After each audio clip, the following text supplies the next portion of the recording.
I've had an incredible life. I've met some of the most wonderful people that have changed the world, won gold medals, Oscars, Grammys, solved some big healthcare crises. But I've never sat with a Nobel Peace Prize winner. I've never sat with somebody that, as an individual, put a dent in the universe based on one simple premise, one purpose, one overriding passion to his life, and that is peace. And that passion, I think he was born with.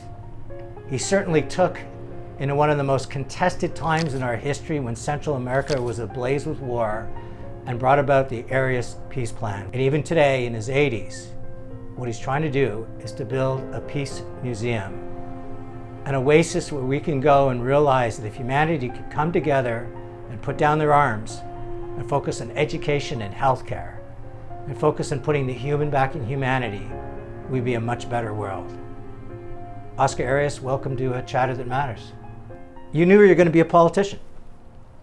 Yes, I knew that I was going to be a politician, and my dream was to become president one day. So many kids dream, but how did you make that manifestation come real for you? Well, I prepared for it.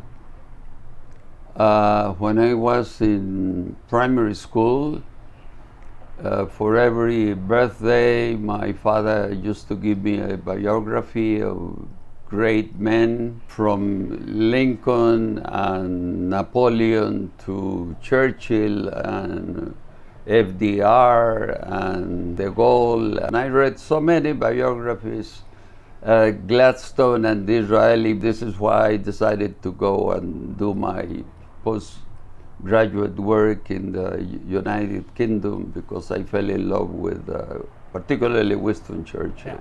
And as you started to read these biographies, was there a common theme? Was there a certain DNA that someone that decides to serve their country, to seek the highest office? Yes, different times bringing about different people. Obviously, it's I am a great admirer of the first emperor, Octavius Caesar Augustus, as well as Julius Caesar. He was murdered in 44 before Christ. And then Napoleon, this is the beginning of the 19th century.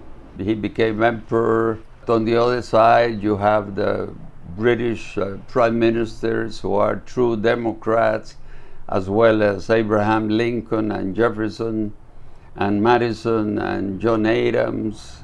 So it's quite a mixture of great people who became involved in politics, always fighting for their ideals. Costa Rica was a country that said no to the military in the 40s. When you take over as president, surrounding your country, there's a lot of war going on. Paint a picture of what was going on, what you had to deal with in terms of your neighboring countries, and more importantly, Gorbachev and Reagan maybe treating this as a little chessboard where they could play with their military. Well, I happened to be elected in 1986. In 1986, the whole of Central America was involved in a very bloody conflict. The two superpowers were fighting a proxy war. I used to say at the time, the Soviet Union and the US provide the arms, and we, Central Americans, provide the debt. There were conflicts in Guatemala, in El Salvador, and particularly in Nicaragua. The US government was obsessed with getting rid of Daniel Ortega, the president of Nicaragua, of the Sandinistas, through military means. I had campaigned for more than a year, promising a negotiated solution to the conflicts in the three countries, using diplomacy, trying to bring the different parties to the negotiating table. The Americans knew about my promises or pledges to the Costa Rican people, and they didn't like my candidacy. So they supported my opponent.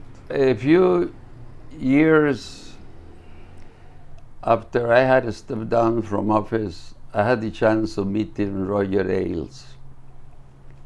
He had been advising my opponent, paid by the Republicans.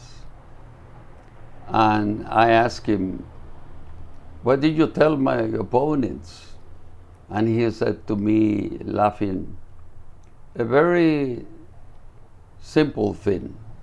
"You just have to break Oscar Arias' knees." So that was a tough campaign. I won it. And for my inauguration, President Reagan sent Vice President Bush. And in this same place, in this library, we met here.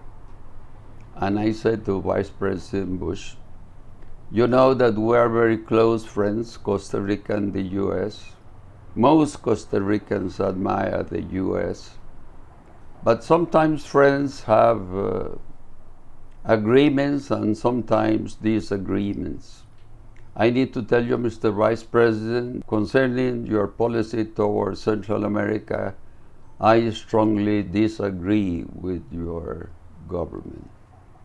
So they knew since the very beginning that I was not going to support the Reagan administration looking for military solutions to the conflicts. To stand up to the United States, what gave you the courage to say to them that when it comes to my country, you're not going to have your military here, you're not going to have your rebels within my boundaries? Curious where you found that strength. From my value system, from my principles. I couldn't lie to the Costa Rican people. I had promised I was going to look for a negotiated peace. In my political career of more than 50 years, I decided to tell the people what people need to know, not what they want to hear. You could become a politician lying to people, telling them what people want to hear, but that's the denial of real leadership. So I tried to be very honest, intellectually and morally also, for sure. So you talk about these skirmishes and wars that are happening, how military seemed to be the blinders that the Americans had on. Talk to me about how you started to build not only support within Costa Rica, but within Europe. I was inaugurated in May of 1986. In December of that same year, I was invited for the first time to the White House. And I say for the first time because I visited the White House on different occasions. I never expected that I was so important to visit President Reagan. In my first visit to the Oval Office, I realized how committed he was to a military solution, particularly here in Nicaragua, our neighbor to the north.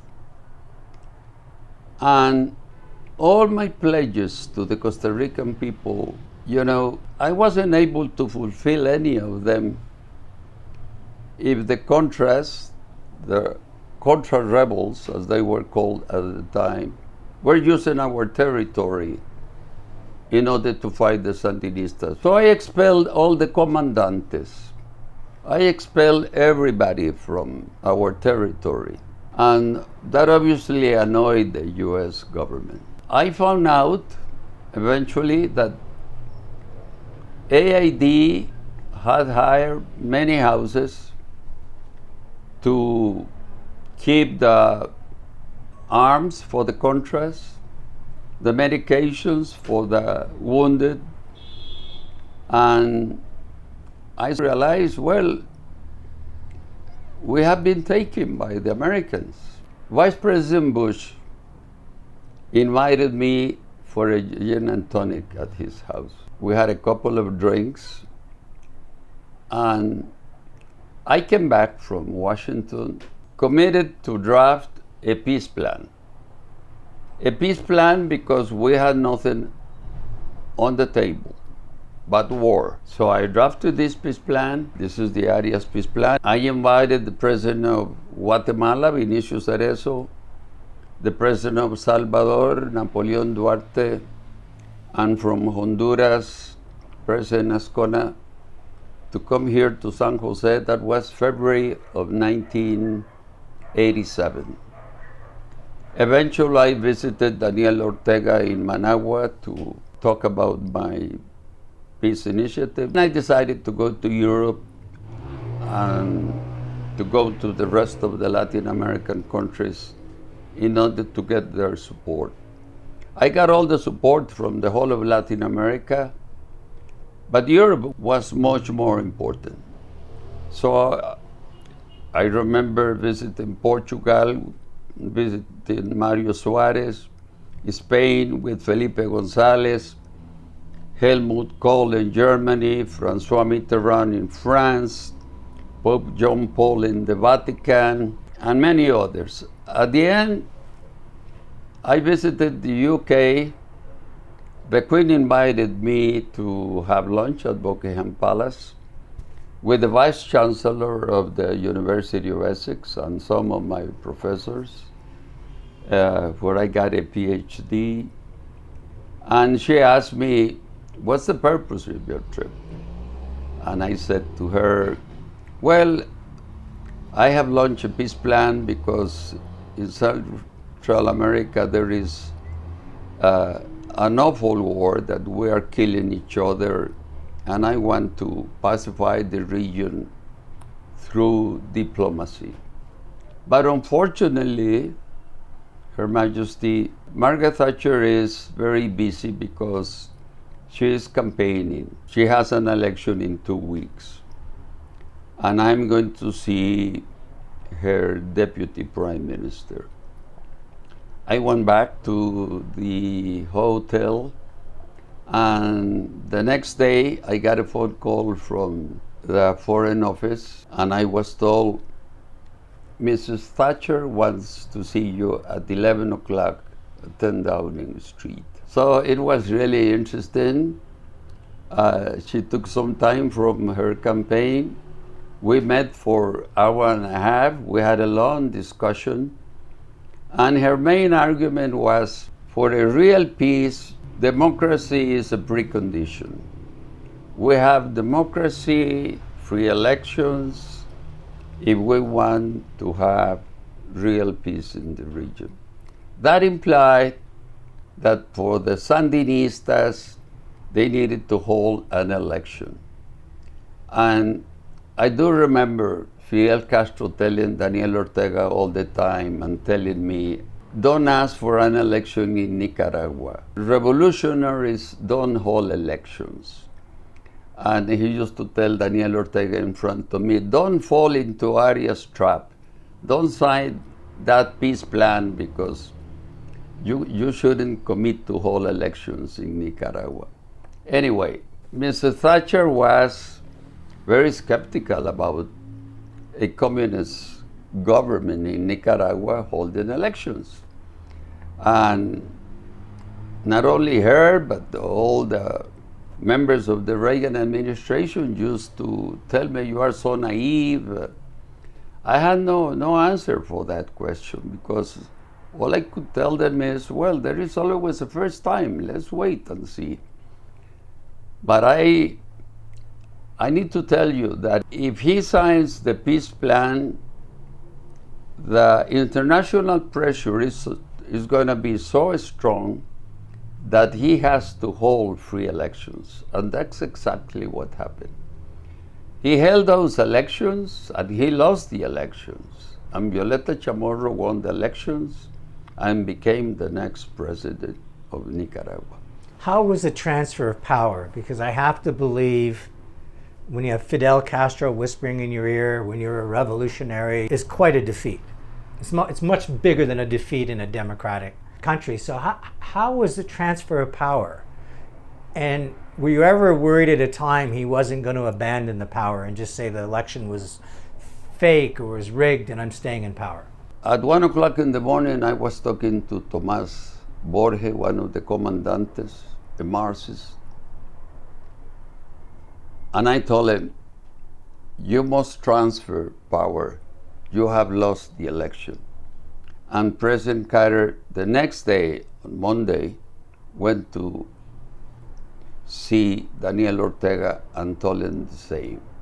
You need to transfer to the winner power. The inauguration was held in the baseball stadium. It was full of people from everywhere, and it was a very nice ceremony. A very nice ceremony. I thanked Violeta Chamorro because she said a few words about me, thanking me for being the author of the peace plan. I almost cried because I felt very moved. I mean, you have to feel moved. I mean, you're dealing in a foreign country, it's a stadium full of people, and they're cheering their freedom. Then we had to wait and see if there was the will in the Central American governments to comply with what we had agreed. Bernie Aronson, as well as the deputy foreign minister from the Soviet Union, were very supportive. And eventually, we silenced the guns in the region. And what was the role of Gorbachev during this time? Because, you know, the history sees Gorbachev and the Berlin Wall coming down. But how was your relationship with Gorbachev compared to your relationship with the American presidents? Well, I'm going to tell you something quite interesting. I never met Gorbachev while I was president. We became very good friends later on because he always invited me to a conference that he used to hold in San Francisco. It was called the State of the World Forum, and he invited many people from different countries, and he invited me. So we had a chance to talk about many things. Among one of those things was not 1 inch. NATO won't be expanded not 1 inch to the east. One of the big lies from the US governments, because NATO was expanded, you know, until today. We became good friends. He was trying to be quite friendly with the US. So let's go back to the Arias Peace Plan. How did the Nobel Peace Prize come about? Because from what I understand in reading the history of Costa Rica, it was one of the proudest moments of this country. Were you surprised? Well, I do remember in June of '87, I was staying with my wife and some ministers of my cabinet at the Charles Hotel in Cambridge. I had been invited by the Kennedy School to address the students. And suddenly in the lobby, there were like 100 students from Latin American countries, from different universities. Harvard, MIT, Brandeis, BU, BC, Tufts, and you name them. And they were telling me, this is June of '87. We would like to nominate you for the Nobel Peace Prize. So I said to them, well, that's quite an honor. But let us remember that the last day in order to nominate is the end of January. So you can nominate me, but this will be for 1988. So then when I was called at 4 o'clock in the morning, get up, you have been honored with the Nobel Peace Prize. Later on, I found out that I had been nominated by three Swedes 3 Swedes whom I didn't know. And they simply read about my confrontation with the 2 superpowers and nominated me. Must have been a very proud moment for you.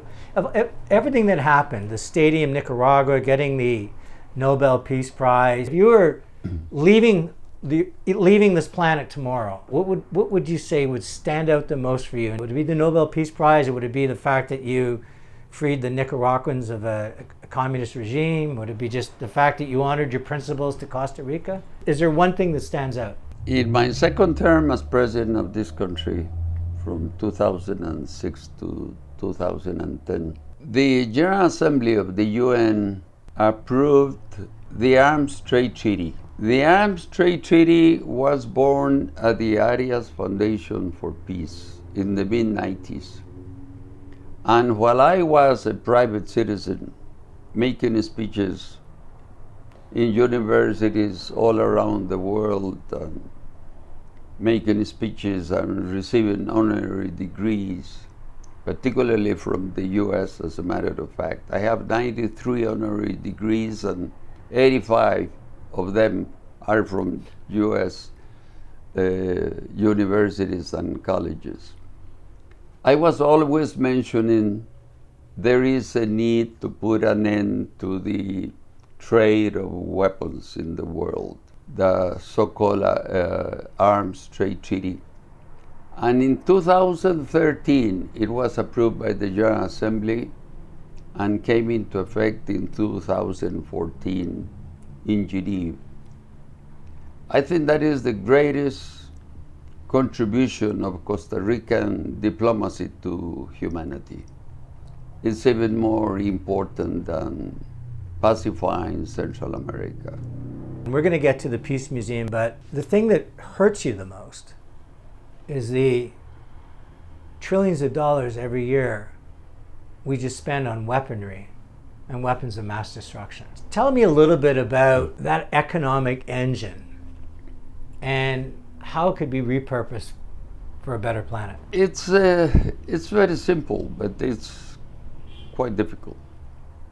It's quite difficult because with the value system that prevails today in our societies, it is not possible to spend scarce resources in satisfying the basic needs of people. For one simple reason, the leadership of the US is so strong, and the US has been a people of warriors, and you believe in a strong military.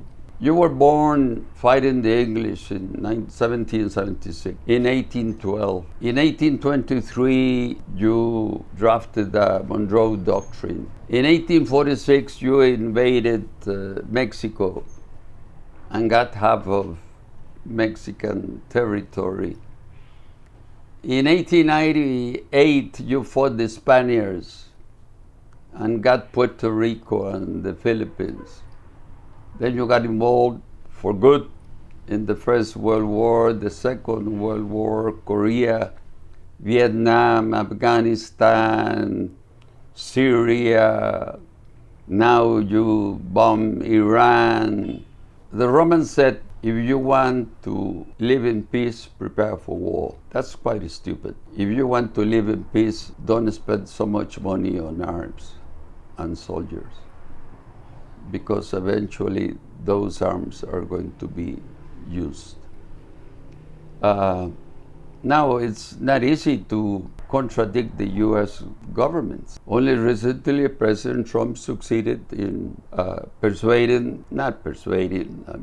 forcing the rest of the NATO members to spend 5% of GDP in the next 5 years.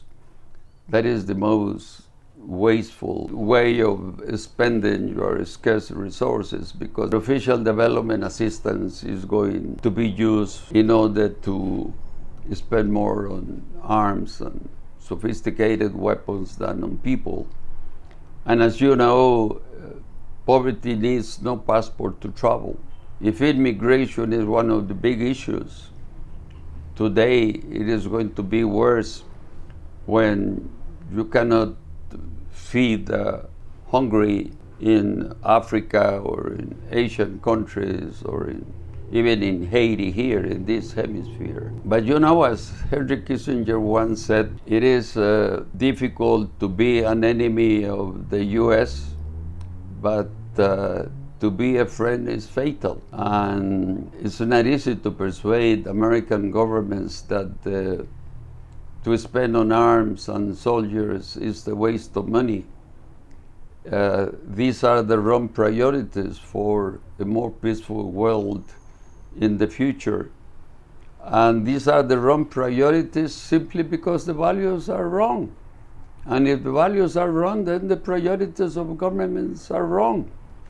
Do you think there's a young Oscar Arias that can emerge in this world and bring together the superpowers the way you brought together the presidents in Central America, lock them in a room, and get them to realize spending on military can't lead to anything positive? Do you think that's a possibility, or are they just so obsessed with who's got the biggest stick wins that we'll never get any of them to even consider repurposing that money for what the average person in their hearts and their minds, what every mother would want, is to have a world where their sons and daughters didn't go to fight? Or have we gone so far in the civilization that all the negotiation and diplomacy that you showed in 1986 can't exist in 2024, 2025, 2026? As I said before, the priorities of spending government money are wrong because the values are wrong. As Jesus said, it is more important to give than to receive.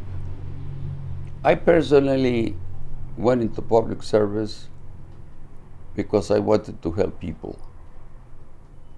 And not only the Costa Rican people or the Central American peoples, the whole of humanity. And where do you get the money to spend more on potable water, on infrastructure, on electricity, on healthcare, on education, on culture? From where? Governments are not willing to increase taxes. The US is always cutting taxes to the wealthy. The only way is to cut or to freeze military spending. Why do you need $1 trillion? And why do you need more nuclear submarines and more fighter jets and more atomic bombs? It's the waste of money. I do remember President Reagan, who said something like, "We declare war on poverty and poverty won." Now, when I see President Trump trying to remove the poor people in Washington, D.C., he doesn't want to improve the living standards of poor people in the U.S. or in the world.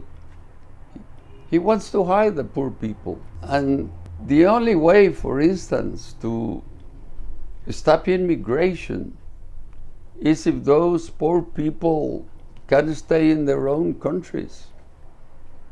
But the people of sub-Saharan Africa are prepared to risk their lives, through the Mediterranean in order to go to European countries, as the Latin American countries. And here, through Panama, you find Pakistanis, Indians, Africans, people from Cambodia, from Vietnam, from everywhere, trying to walk all the way to the Mexican border with the US. That has been stuck. Instead of building walls, we could spend more on the poor people of the world. So, Oscar, I have one more question before we talk about the Peace Museum. Do you think democracy can continue to succeed? Because when I look at democracy right now, I'm seeing leaders ignoring Congress. They're suspending Parliament. They're making decisions that the conspiracists would say are much more global. Yes. Democracy can continue if it delivers the goods.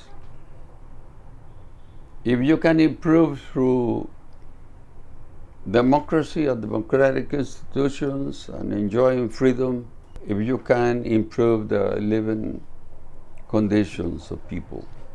But if democracy doesn't deliver the goods, then what you will have is a lot of autocrats. Now in Europe, the predominant parties in government are right-wing parties. And the main concern is immigration. And I do think that they are right. They should be concerned about immigration, particularly Muslims, because it's not easy to assimilate such a different culture and religion as Islam. But your answer is to, if those countries could find a standard of living, they wouldn't have to leave. They'd be very happy where they are. Yeah, for sure. Oscar, you made one of the most important speeches in 2008. Maybe you could share with us what you said and how those words roared around the world. Yes, this was in 2008. I addressed the Security Council with the presidents attending that meeting, the presidents of the 5 permanent members. President Obama from the US, President Sarkozy from France, Prime Minister Gordon Brown from the UK, Medvedev from Russia, and Hu Jintao from China. And I said to them, in the year 1945, when the smoke of the worst war ever fought by humanity was still clearing, the founders of this organization wrote in Article 26 of the UN Charter, quote, in order to promote the establishment and maintenance of international peace and security, with the least diversion for armaments of the world's human and economic resources, the Security Council shall be responsible for formulating, with the assistance of the Military Staff Committee referred to in Article 47, plans to be submitted to the members of the United Nations for the establishment of a system for the regulation of armaments, end of quote. The wording of this article is not innocent. It makes a judgment that must be understood by this Council. The spending in armaments is a diversion of human and economic resources, meaning a destination that is different to the proper use of such resources. And then I want to remind you what a great president of the US once said. These are the words of President Eisenhower.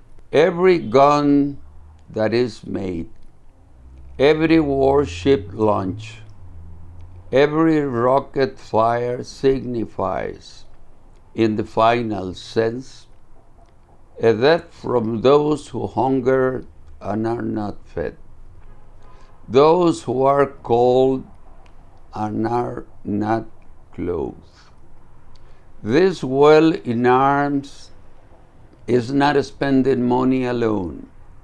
It is spending the sweat of its laborers, the genius of its scientists, the hopes of its children. Wow.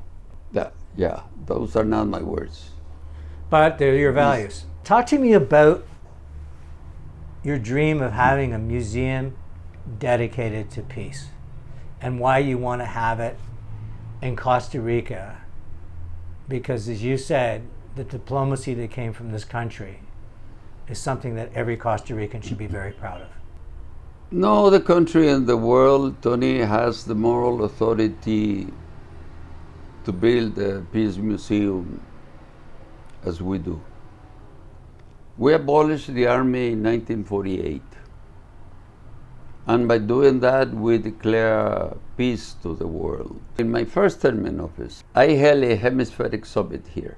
President Bush attended. I invited all the presidents and prime ministers except dictators. I didn't invite Pinochet or Fidel Castro. Only a few weeks later, the US invaded Panama City. It dropped bombs in Panama City in order to kidnap Noriega. And they swore in Guillermo Endara as the new president of Panama. Because he was sworn in the US Canal Zone, no Latin American country wanted to recognize him as the new president. And since I was about to finish my term, I said to him, since we are neighbors, I would like to recognize you as president and establish diplomatic relations with your government under one condition: if we get rid of the Panamanian army, that's Costa Rican imperialism. And he agreed. We got rid of the Panamanian army by amending the Constitution, and eventually, a few years later, with President Aristide, we also got rid of the Haitian army. Then I went to Sub-Saharan Africa and spent 4 months in Sub-Saharan Africa.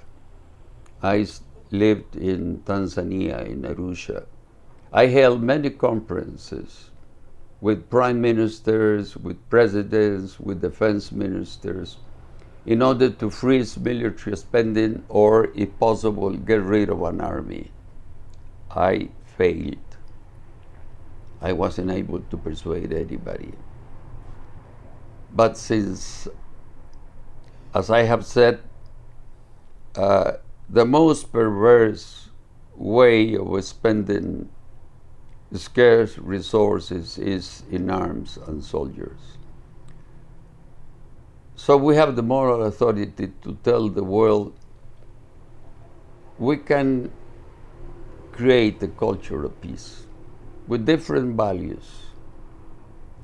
We should highlight those conflicts that have been solved at the negotiating table, like Northern Ireland, like Camp David, like Arafat meeting with Rabin and Shimon Peres in Norway and winning the Nobel Peace Prize for 1993, when they decided, well, the only way to solve this conflict is if we believe in the two-state solution,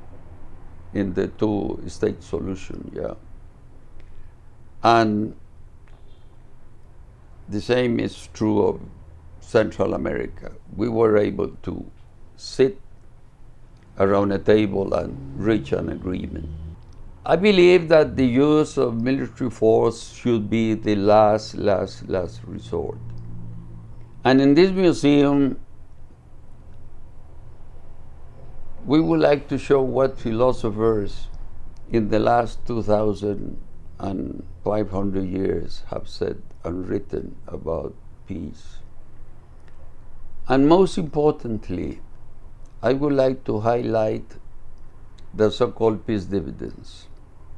What it means to spend your resources building roads, hospitals, universities, schools, educating nurses, doctors instead of soldiers. Only Costa Rica has the moral authority to tell the world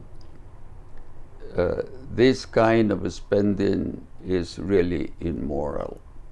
So you've got a world-renowned architect, a Costa Rican, Benjamin Sachs.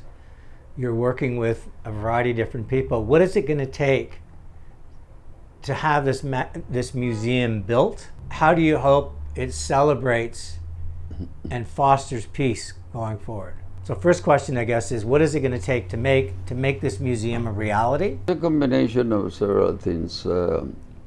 I bought a piece of land in front of the Democracy Square, a Democracy Square that I built in my first government. In front of the Democracy Square is the National Museum, and here is the Jade Museum, and here is the piece of land that I bought, where we want to build the Peace Museum. So around this Democracy Square, there will be 3 museums. I am using all the money of the Arias Foundation endowment, but we still a little bit more in order to build it and to pay for the museography. Well, Oscar, I always end my interviews with my 3 takeaways. The first one is tell the people what they need to know, not what they want to hear. I think it's the most powerful piece of advice. It's a piece of advice I think parents should have with their children, I think leaders should have with their business, and leaders should have with their citizens, is the fact that we focus on what they need to know versus what they want to hear. The second one, interesting enough, was the only time you actually cited religion was Jesus. It's better to give than receive. But that's 5-6 words. But if we approach that as humanity and we put it out in the world, we just gave versus receiving, I think the world would be so much different. And it's the simplest way to crystallize your values. But I think the third thing and the most important thing that is that kid that grew up waiting for their birthdays to read an autobiography and read about all these wonderful people you just quote, and the dates, the years, the age, your own. There'll be a book written about Oscar Arias and his peace plan, and this kid from Costa Rica that not only brought peace to Central America, but had the General Assembly vote on something that began in your foundation. So I am very honored to have spent this hour with you, and as John Lennon says so well, give peace a chance. Yes, yes. Tony, thank you. I want to thank you for this opportunity. The purpose of political leadership is to educate. And that's why you need to tell people what they need to know, not what they want to hear. And then, as you mentioned again, that it's much better to give than to receive. Well, I donated my salary as president for one simple reason. I knew there were people who needed the money more than I. So most of the money for the Arias Foundation is the money I made with the fees that I got from conferences all over the world. I'm going to ask one last question, and I might use this in the interview or not, but there's always the game you play at dinner parties. If you could have anybody at your dinner table, you could pick 6 guests, alive or past, who would be the 6 people you would invite to dinner? So you could bring in a Churchill, you could bring in a Bob Marley, a Desmond Tutu. If you had to build your dinner table of people, who would be at your dinner table? The most brilliant statesman that I got to know in 50 years in politics is Helmut Schmidt. Then I would have loved to sit with Winston Churchill, with Charles de Gaulle, with someone like Willy Brandt, with Martin Luther King, and with the wisest of all, perhaps the bravest, Abraham Lincoln. What a dinner party that would be. Yeah. Well, that's, my friend, it's been an honor. Thank you. I've been sitting with an individual who talks about Martin Luther King and Caesar and Ronald Reagan and Margaret Thatcher and Helmut Schmidt, and as people he admired, but I realize he belongs at that table. He belongs in the same conversation. And I just realized that we could be chatting for a week nonstop without any sleep, locked into the suite he locked in the presence with, and we wouldn't even begin to scratch the surface of those conversations that he had.